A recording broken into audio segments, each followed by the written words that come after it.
Hello guys, so in previous video we learned about refraction of light, refractive index, the case of refraction in glass slab and in glass prism. In this video we are going to learn about spherical lenses like concave and convex, and we also learn about the image formation by spherical lenses.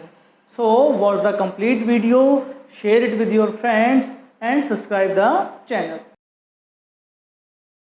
Spherical lens is basically the combination of two glass surfaces out of which one is spherical.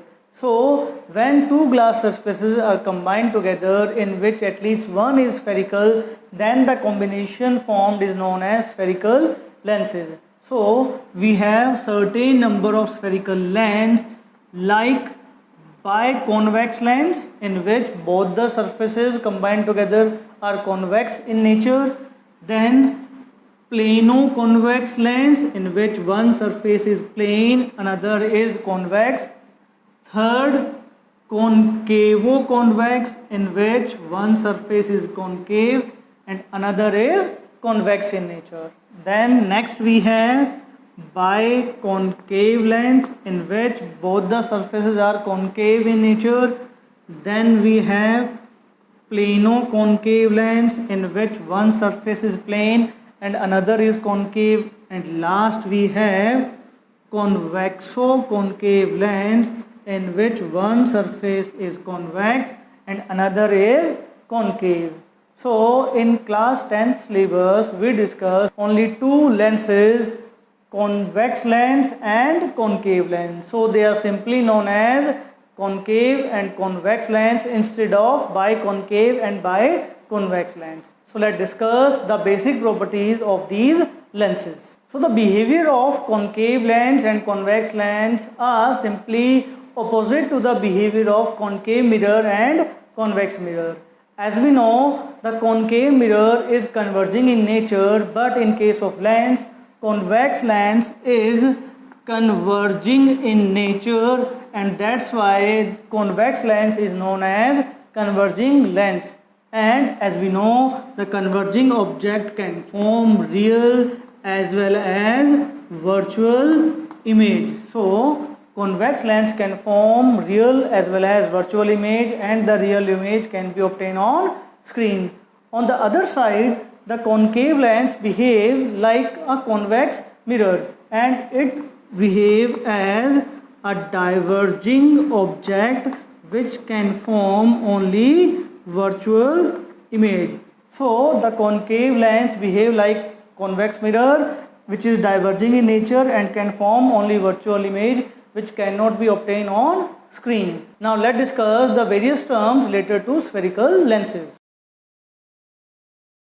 As we know, the convex lens is formed by the combination of two convex surfaces. So these are the two convex surfaces which are obtained by the piece of two glass spheres. In that case, the first term we have is the optical center of the lens. So the optical center of the lens is basically the midpoint of the lens.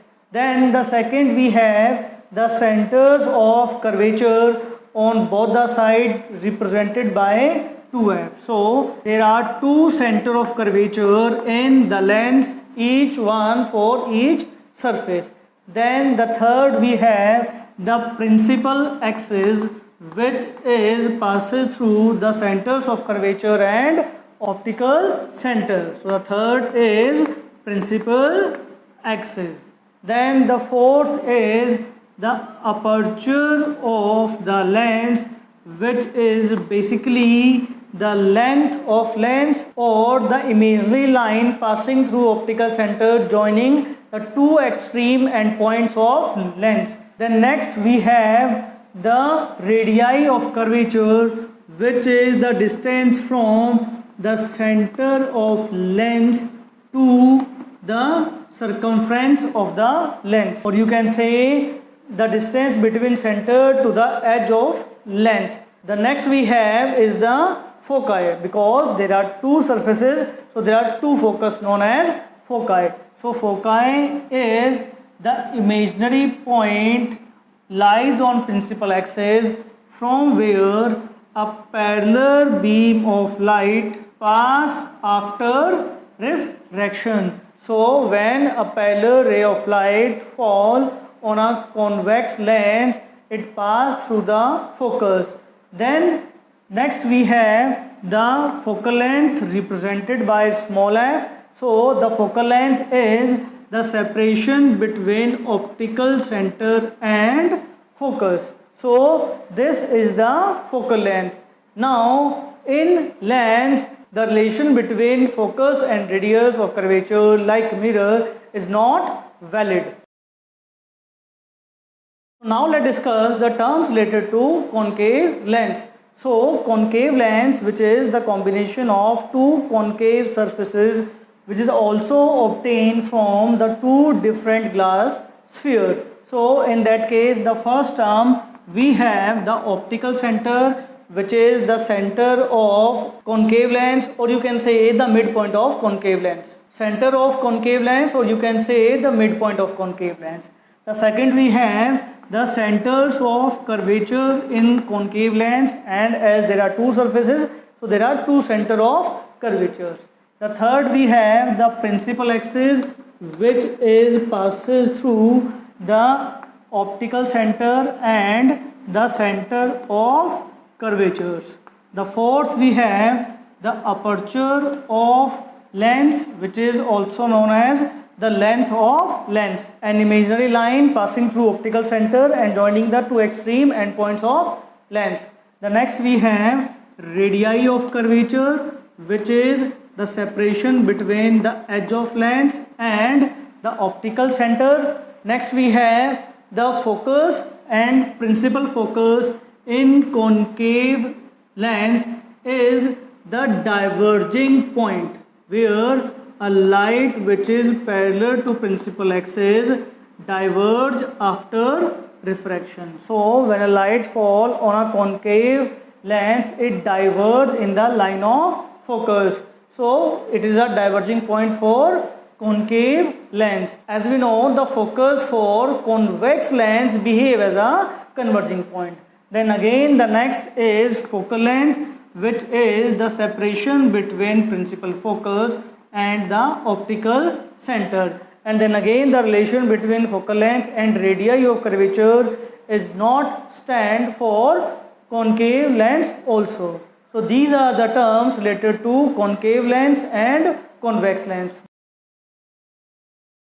So to study the image formation by spherical lenses, we have to study some rules of refraction by convex lens as well as concave lens, because when we are forming the image by using these lenses, we required some rays of light which suffer some refraction. So in case of convex lens, the first rule is that if a light which is parallel to principal axis fall on convex lens, then it passes through the focus after refraction. So when a light which is parallel to principal axis fall on the lens, it passes through the focus.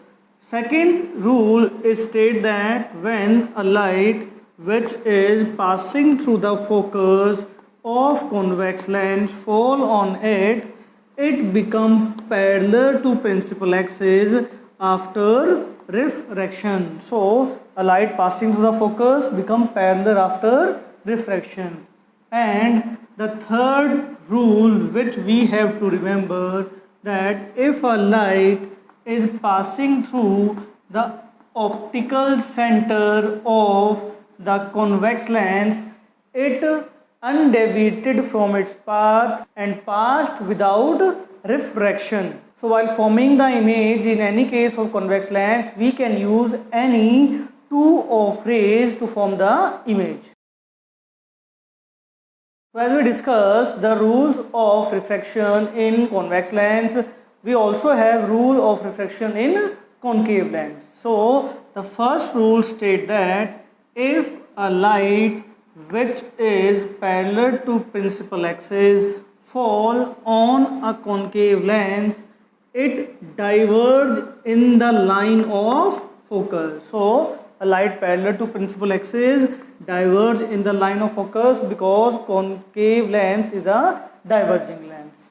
Case 2, when a light moving in the line of focus, then it becomes parallel to principal axis after refraction. So if a light moving towards focus, it becomes parallel to principal axis after refraction, because focus is virtual or a diverging point in concave lens, so a light cannot directly reach to the focus.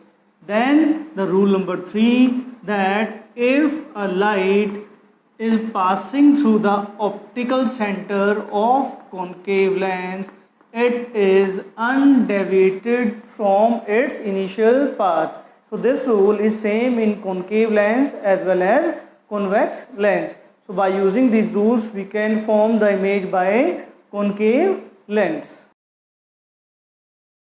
Now let's discuss the behavior of spherical lenses in various surrounding medium. So we have two mediums, mu2 and mu1. mu1 represent the surrounding medium and mu2 represent the medium of the lens. So in first case, when the refractive index of lens is more than the refractive index of surrounding, in that case the convex lens converge the light and it pass through the focus. So parallel ray pass through the focus if the inside medium is denser as compared to outer medium. In the second case, if the outer medium is more denser as compared to the convex lens, then the lens behave as a diverging lens and the parallel ray diverge in the line of focus. So when surrounding medium is denser, convex lens behaving as a diverging lens. And if the surrounding medium have the same refractive index as the convex lens, then the light pass without deflection through the convex lens. Similarly, in case of concave lens, when surrounding medium is denser as compared to the lens, then it behave as a diverging lens and the parallel beam of light diverge in the line of focus. But if the surrounding medium is rarer as compared to the concave lens, then that lens behave as a converging lens and parallel light converge towards the focus. And if the surrounding medium have the same refractive index as the concave lens, then it pass through the lens without any deflection. So the behavior of a lens is depend on the refractive index of the lens as well as the refractive index of surrounding medium. Now let's discuss the number of cases in which image of object is formed by the lenses. So generally we know the convex lens is behave as a converging lens and concave lens behave as a diverging lens. So in convex lens, the first case is when object placed at infinity. So when object placed at infinite, the image can be formed by the convex lens. The second possibility is when the object placed the beyond center of curvature, that is 2f. So second possibility, when object placed on beyond 2f. The third possibility to form the image when the object placed at the center of curvature for the lens. The fourth possibility, when object placed between center and focus of the lens. The fifth possibility to form the image when object placed at focus, and the last possibility when the object placed between focus and optical center. So same as a concave mirror, the convex lens also have 6 different cases to form the image.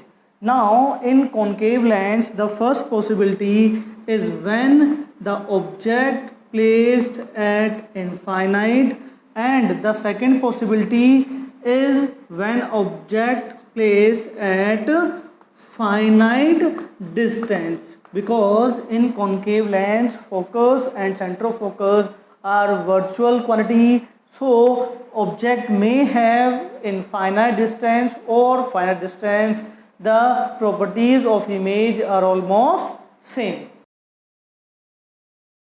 So in the first case of convex lens, the object is placed at infinite. So let an object A be placed at infinite from a convex lens. Then we know only parallel rays of light can reach to the lens and the parallel ray converge towards the focus. So in that case, the image formed at focus of convex lens, and this image is very small because it is a point size image, and third, because the image forming due to converging of light, so it is real as well as inverted in nature. So when object placed at infinite, a small real inverted image formed at focus.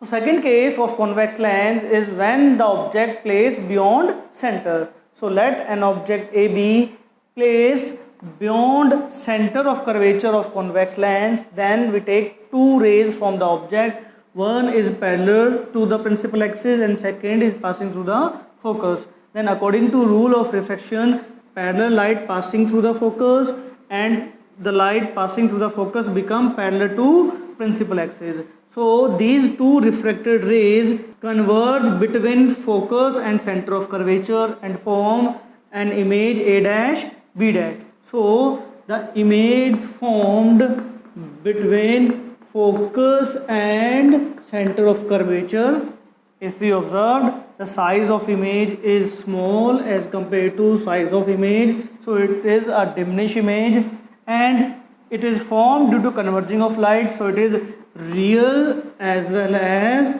inverted in nature. So when object placed beyond center, a real inverted diminished image is formed between focus and center of curvature of convex lens. In case 3 of convex lens, object placed at center of curvature. So let an object A be placed at center of curvature. Then we take two rays from the object. One is parallel to principal axis, which pass through the focus after refraction, and second which is passing through the focus and become parallel to principal axis.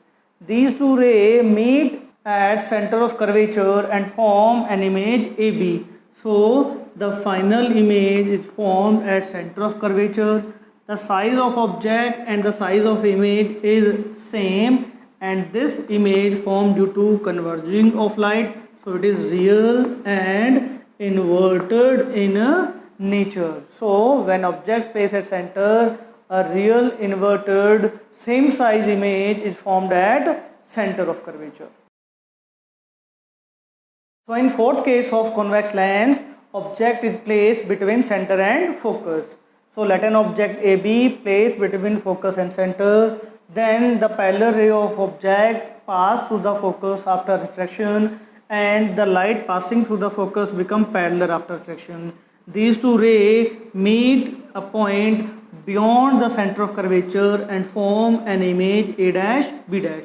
So the final image formed beyond center of curvature, the image formed due to converging of light, so it is real and inverted in nature, and as we observed, the size of image is large as compared to size of object. So when object placed between center and focus, a large real inverted image formed beyond the center of convex lens. So in fifth case of convex lens, an object is placed at the focus. So let an object A be placed at the focus of convex lens. Then the parallel light of the object pass through the focus after reflection, and another light passing through the optical center which move undeviatedly, and these two lights are parallel to each other. So the image formed by reflected rays are at infinity, because we know parallel rays meet at infinity. So image formed at infinity, and because it formed at infinity, so is very large, or you can say highly enlarged. And if it formed due to converging of light, so it is again real and inverted. So the image of the object placed at focus is formed at infinite, which is highly enlarged and real and inverted. So in case number 6, the object is placed between focus and optical center of convex lens.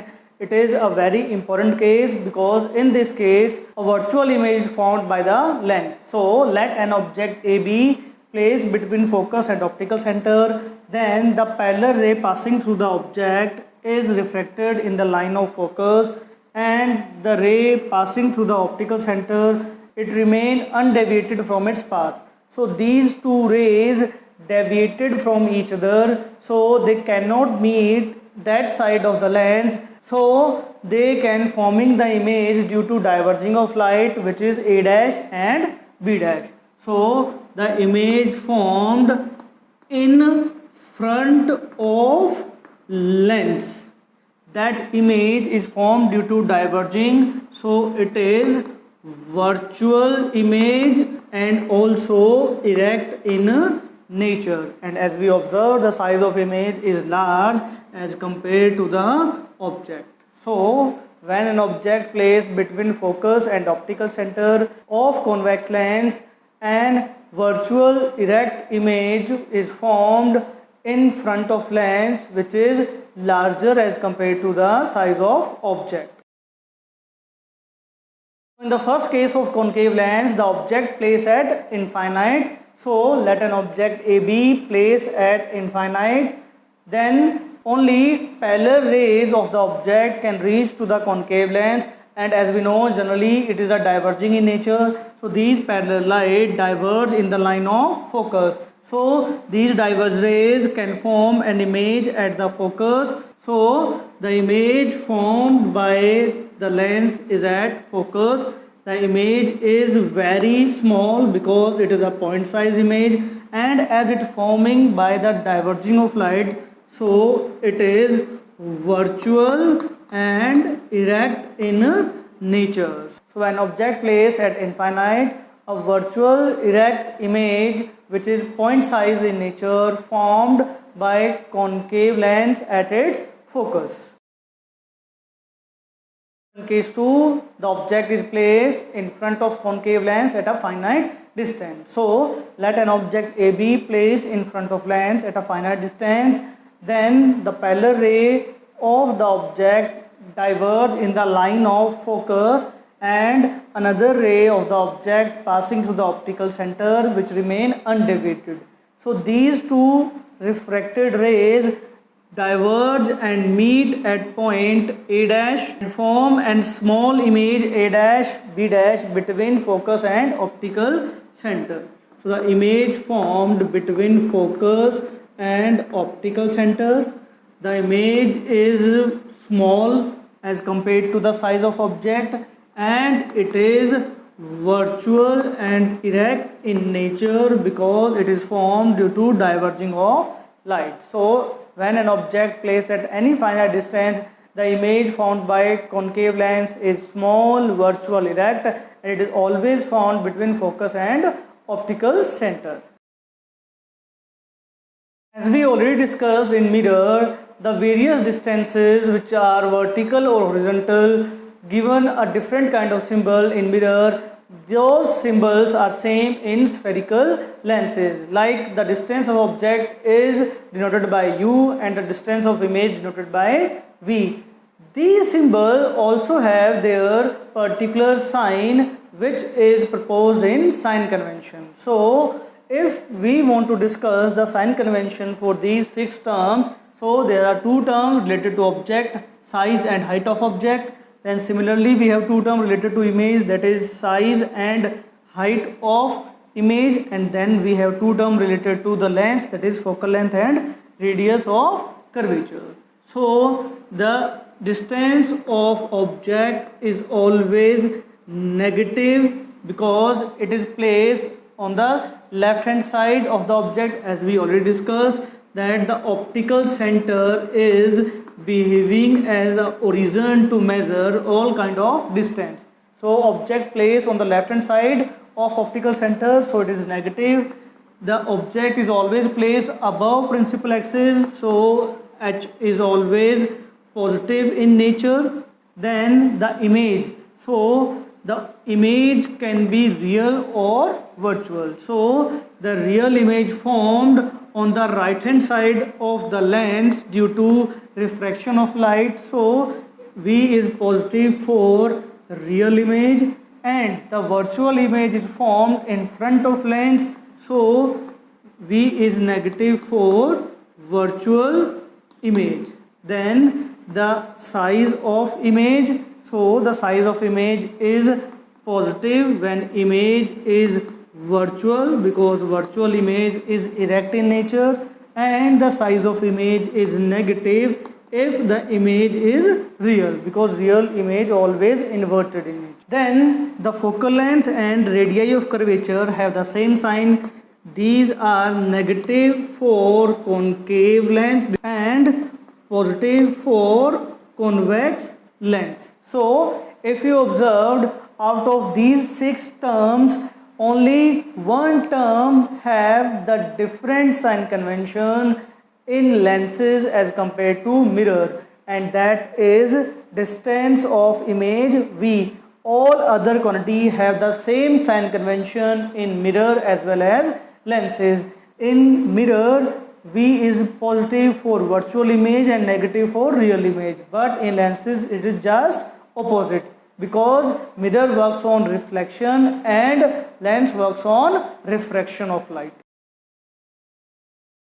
The next term we have to learn, that is magnification for lenses. So as we already discussed in mirror, magnification is basically the ratio of size of image with the size of object. So this is same for lenses. Then we also discussed the magnification is the ratio of distance of image with the distance of object. The only difference in magnification in lens and mirror is that in mirror m is equal to minus v by u, but in lenses magnification is equal to plus v by u. But the other formula is same for lens as well as for mirror. So if we equate these ratio, we get the ratio of distances is always equal to the ratio of size. So if the size of image is double, the distance of image is also double. Then we also discussed the properties of magnification in case of mirror. Those 5 properties are also remain same for lenses. Like if magnification is less than 1, then the image is small as compared to object, and if magnification is more than 1, then the size of image is large as compared to object. Third, if magnification is equal to 1, then both object and image have same size. Fourth, if magnification is negative in nature, then the image is real, and if magnification is positive, then the image formed is virtual in nature. You can remember all these properties for mirror as well as for lens. So as we already discussed, the mirror formula, which is used to find the position, nature and size of image found by the mirror. Then we also have a lens formula which is used to find the position of image found by the lenses, and it states that the reciprocal of focal length of the lens is difference of reciprocal of distance of image and reciprocal of distance of object. So 1 upon f is equal to 1 upon v minus 1 by u. So this formula is known as lens formula. So we can also create the relation between magnification, distance and focal length. For example, as we know, m is equal to v by u. So v is equal to mu. So we can replace v in terms of mu and we get 1 by mu is minus 1 by u. So 1 upon focal length is equal to 1 by m minus 1 into 1 by u. So by cross multiplying we get u by f is equal to 1 by m minus 1. Now take the LCM and we get u by f is equal to 1 minus m by m. Then cross multiply the terms and we get mu is equal to f 1 minus m, and focal length is equal to mu 1 minus f. So this is the relation between focal length, magnification and distance of object. Similarly, you can create a relation between focal length, magnification and distance of image. Then you also remembered whenever you are using these formulas, you have to use these terms with their particular sign, which you can memorize from sign convention. So the method to solve the numerical in lenses is almost same as to solve the numerical for mirrors, which we already discussed. So in lenses there is another term which is very important, and it is known as power of lens.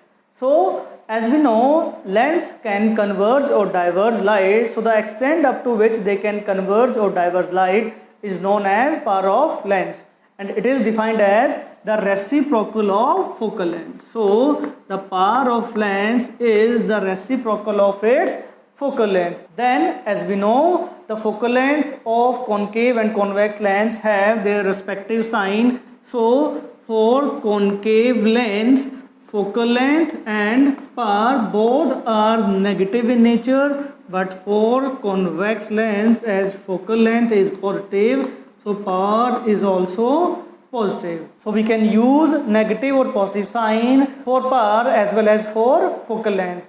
Then the SI unit of power is diopter, represented by capital D. So we can also define diopter, that is 1 diopter is equal to 1 upon 1 meter. So the power of a lens is said to be 1 diopter if the focal length of the lens is 1 meter, and if the focal length is given in centimeter, then we convert that formula of power is equal to 100 by f. So this formula is used when focal length given in centimeter, and this formula is used when focal length given in meter. So sometimes we have to combine 2 or more than 2 lenses to resolve a particular problem. So when 2 or more lenses are combined together, then their resultant power is the sum of their individual power. For example, if we have 2 lenses of focal length f1 and f2, then their respective power is 1 upon f1 and p2 is 1 by f2. Then the power of their combination is p1 plus p2, and if we want to find the power in terms of focal length, then it is 1 upon f1 and 1 upon f2. And if you want to find the focal length of the resultant lens, then you can replace p by 1 upon f.